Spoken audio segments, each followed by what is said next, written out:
All right. What do you got next? Wow. Okay. That's a ringing endorsement, by the way.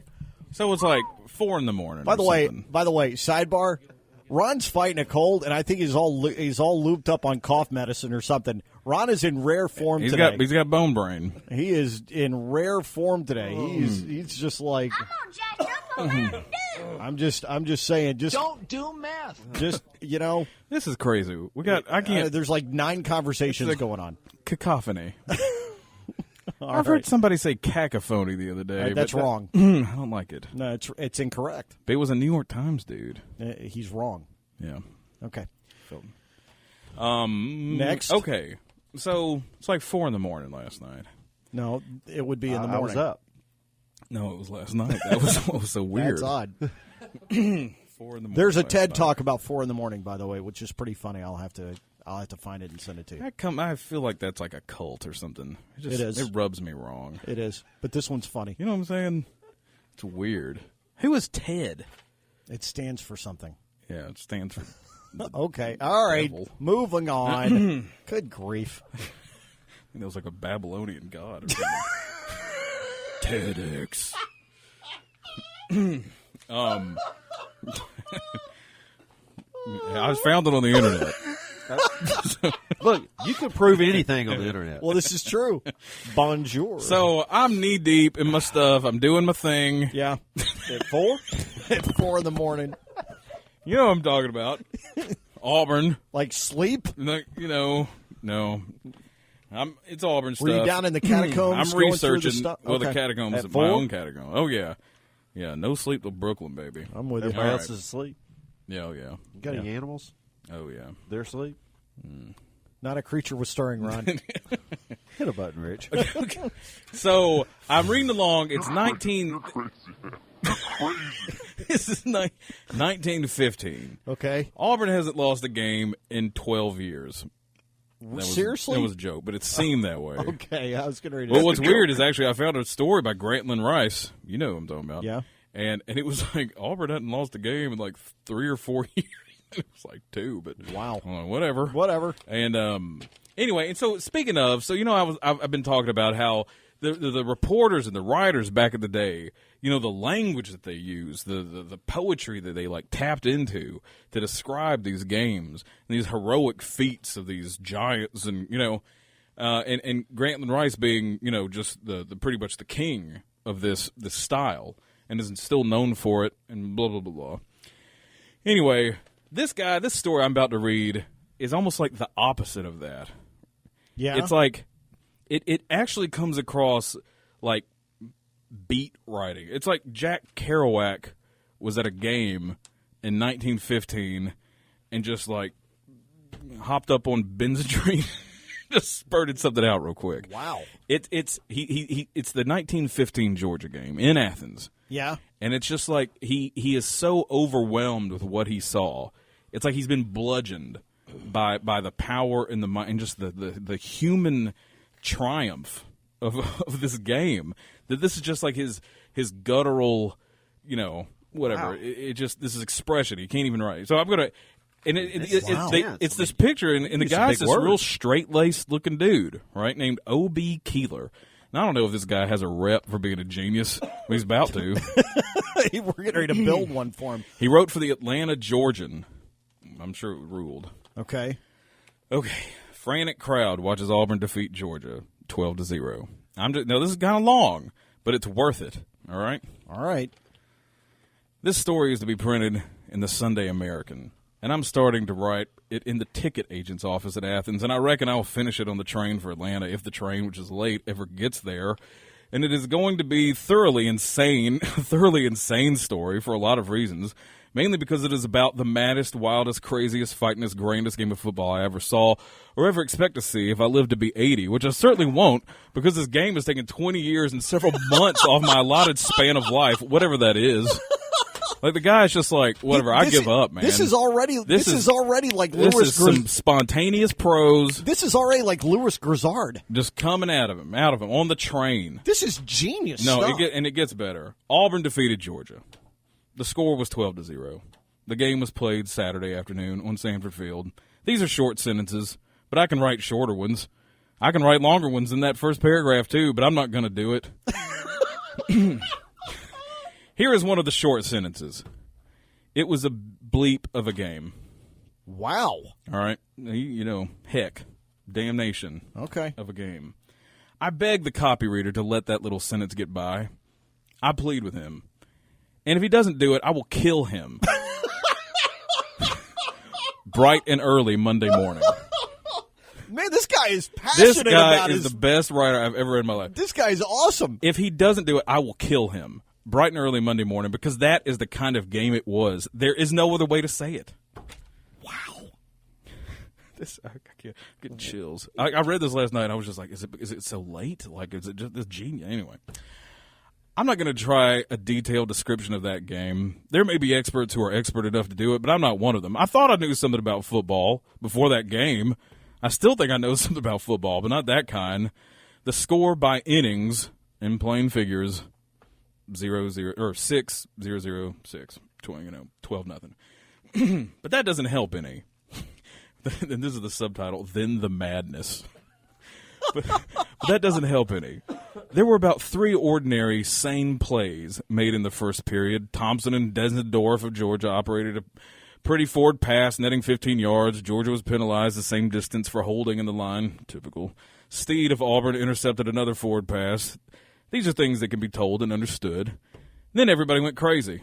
Absolutely raving crazy. I was not the first to go crazy. Neither was I the last. But I don't think many bushels of nuts were garnered ahead of me. Crazy?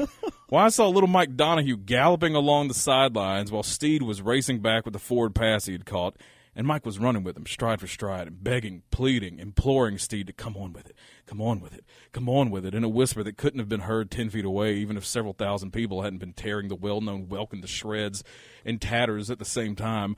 I knew what Mike was saying by the way he looked. That's how I know. And from then on, the whole business becomes incoherent, sort of like one of those dreams where they are just about to get you, and you jump over barns and fall over cigar boxes and have a hellacious time generally, like that.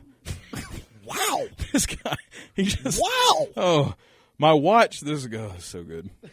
My watch and one of the timekeepers said it took Auburn 8 minutes of playing to make that first touchdown. It may have been 8 or 2 or 3 hours and a quarter. It was just a period of alleged time.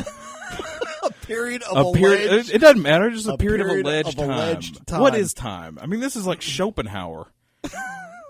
Wow. Of a sudden, we saw the ball on Georgia's 12-yard line. Big Bedez humped his back like an enraged bobcat and flew into the red and black line like a runaway boxcar. And again, and again. And then there was a dancing and a cavorting on the sidelines, and you could see mouths open to an unbelievable extent. But if any sounds issued therefrom, it made no difference, for all the world was one smear of sound and fury. They say there were only 400 Auburn rooters at that game, not counting women and children. Somebody lied. This guy's my hero. 400 rooters never made that much riot since Gideon's band cracked open the Midianitish camp and painted the crack a blazing crimson. But everybody was crazy, and maybe the sound was contributed by loyal Georgia throats as well. I was supposed to be neutral, but I'll be hanged if my throat feels like it now. I wonder if I could have been causing any of that riot. Wow. Anyway, that performance by Mr. Bedez marked the disappearance of the last symptom of sanity possessed by anybody. From then on, the two teams fought and swung and grappled and twisted and projected forward passes and perpetrated blunders, and it may be they scratched and bit chunks out of each other too, but I can't say as to that. They were doing everything else, and I want to read some expert review of that game from a tactical standpoint and find out just how it really happened. No, I don't either. No, I don't. In the first place, it couldn't be done. In the second place, it would be a low rating, that game. It was one great, grim, savage battle under a blazing sky in an amphitheater rimmed with maniacs. That's what it was. An amphitheater rimmed with maniacs. Somebody lied, dude. Oh. If I had to guess at it, I should say Georgia gained the most ground. If I had to guess at it, I should say Paddock, Georgia dude, showed a vast ability at running a team that was not Auburn's match. If I had to guess at it, I should say that the better team won by about the correct score. And if I had to come right out in the open and hang that victory on one single peg, I should say that Auburn had the punch when the hostile goal line was in sight. Twice the Plainsmen working the ball mainly by terrific line busting down to the scoring zone. Twice they put it over. The first time it was Bedez with 3 headlong plunges. The second time it was Steed with 2 splendid dives. There was no finesse about Auburn's attack. Once the line was in smelling distance, like the bloodhound that will not swerve from the track, though wounded to death. When the plainsmen saw that line ahead, they also saw red, and they went to it. They went to it with a savage instinct that chose the shortest route. They smashed straight for the line, head down, and their drivers went home. On the other hand, the red and black had the ball within the fatal zone 3 times, and each time the plainsmen held. In the second period, Neville, Powell, and Paddock in brilliant end runs and line smashes carried the ball to Auburn's 10-yard line. 3 times the heavy Georgia backs gave it all they had. 3 times they failed to gain. And a desperate forward pass on the 4th down was incomplete. But the bitterest display of all, that mad game, came in the final quarter after Auburn had driven through its final touchdown and Kaufman, in the general fury of excitement, had missed his second attempt at goal. Georgia was beaten and desperate. There were 5 or 6 minutes left to play. Nobody knew how many exactly. The sidelines were a shifting mass of dancing lunatics. Officials were waving their arms and shouting things to which nobody was paying the least attention. My God, stop. Whatever. The 22 players were probably the least insane human beings in the enclosure, and they were raving and raging. But instinct, the instinct of the bulldog when he gets his grip, the instinct of the charging bull that carries him straight in truth through a red mist, instinct held those 22 men at their work, and Paddock was playing the game with an instinct shot through with brains.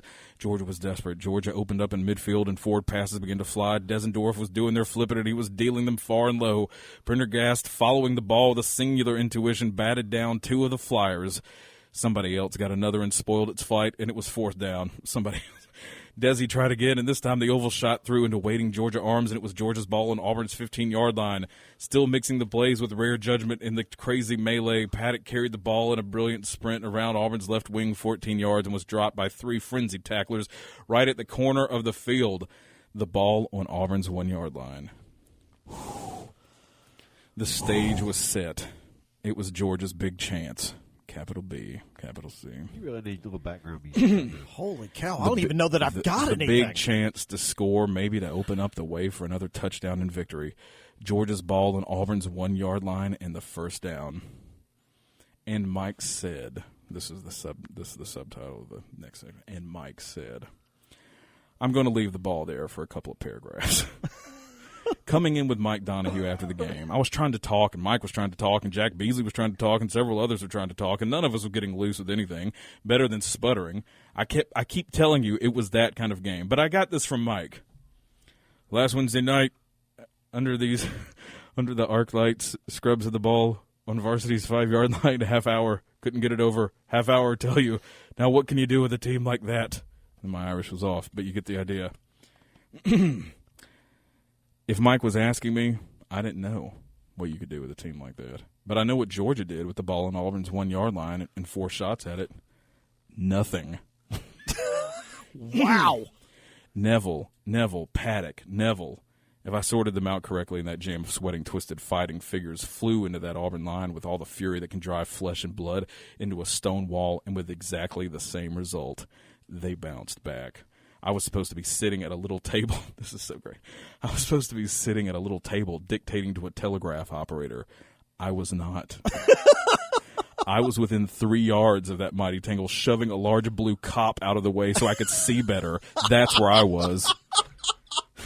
This guy is awesome. This is the best. That's where I was. And I tell you that if it's only one memory of a football game sticks in my gizzard until the day I come to die, it will be the smash, smash, smash of Auburn hurling back the Georgia attack so that not one plunge got into the line, let alone through it. Wow. God heaven.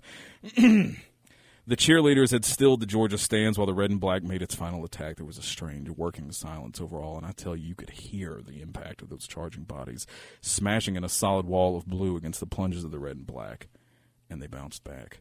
If you want the cold statistics on that battle, you'll have to get them from somebody else. If there are any such things, this game's beyond statistics. I can tell you that the madness of Georgia's play swept Auburn off its feet again and again. Powell and Neville and Paddock starred with a brilliancy undimmed in defeat. They plunged through the big blue line, except in the shadow of the goal. The swing of the Georgia forward passing got into the conservative Auburn beans, and the Plainsmen flipped a few themselves and worked them too. Not for the sweeping gains of the red and black. Auburn's games were a dozen yards at most, and they used the pass only to show they had it, apparently. Auburn was content to play a defensive game part of the time, quite a good deal of the time. In fact, Prendergast kicked on more than one first down. So we get the ball on first down. We'll just kick it. Send it back to him. Ye gods. That's awesome. And even when he wasn't under his own goal, the fire and dash as well as the versatility of the Athenian attack seemed to surprise the Plainsmen until everybody went raving nuts and nothing mattered much save only the grim business in hand. Like it reads like like bizarre. Catcher in the Rye. It like really it's just is. Like a separate piece. I know. Along with the prevailing insanity, a very pretty spirit reigned in the stands and on the field when wind was laid out. Paddock was among the most active, working over the big tackle. Around him, the Auburn attack was molded to a large extent. Despite the fierceness of the play, it was the most savage I have ever seen. There was little rough work when a Georgia rooter inadvertently beamed an Auburn fan and chugging a pop bottle out of the stands. The embryonic combat was thundered into good humor by cheers of the rival factions for each other and for the victim of the mishap, who rubbed his damaged knob and finally worked up a very respectable smile while the offending Athenian came down to shake hands with him. I reckon I thought to mention some points to you, but I'll be fair with you. I don't recall many, and I'm not sure the ones I do remember really happened that way. I know one beautiful forward pass by Georgia, which Thompson flung nearly to the Auburn goal line from the distance of 40 yards, was caught on the fly by Neville, but another eligible Georgia man had touched the ball in flight trying to make the catch, and that work of art thereby went for nothing, causing untold sorrow in the stands, for it looked like a sure touchdown. I never saw as many forward passes tried or have as many spilled or as many worked for big gains. I never saw a game that produced such crazy alternation of short, furious little plunges and wide-open end runs and fakes and passes. The officials ought to be commended, too. Graham and Williams did wonder in the hectic melee, and from what I can remember, that phase of the business was amazingly well handled. And what else? I don't know. It was blazing hot for one thing, and I thought it must be rough on the combatants until I went crazy and forgot all about the climate. I remember that Athens is a nice town, and S.V. Sanford, a most hospitable and obliging director of athletics. I remember also, being now swayed on a seaboard train, that Athens is a strangely situated place as regards time and schedules, because it takes you more than 3 hours to get there from Atlanta and only a little more than an hour to get back, going by the clocks. There may be a lot of other things I will remember in a few days when things get settled down. Too late for the purposes of this narrative. Just now we are closing in on Atlanta and also on the mail editions. And just now the thing above all others I remember of that mad battle in which there was enough of honor and glory for all, victor and vanquished, in a grapple that will go down in history as the Homeric thing I remember best, is the Battle of Sanford Field. Now just the moving silence over the western goal lines of Sanford Field, and the smash, smash, smash into the blue barrier that held and held and held and held and held with a single yard between it and the goal line that has not been crossed in 24 successive games. I'm sure I shall never forget that. Wow. All right, I'm going to need a copy of that. Are you going to put that up on the site? No, yeah. Please do, because I got to go back. I've got to go back and read that about 9 times. I feel like that guy probably died after he wrote it. I know. He gave his last full measure, man. Right, we need to go. I want to Google this guy and find out who in the if he wrote anything else. I want to read everything he's ever written. Ugh. All right, Been more of the alive drive on the after Bible. this. I know it.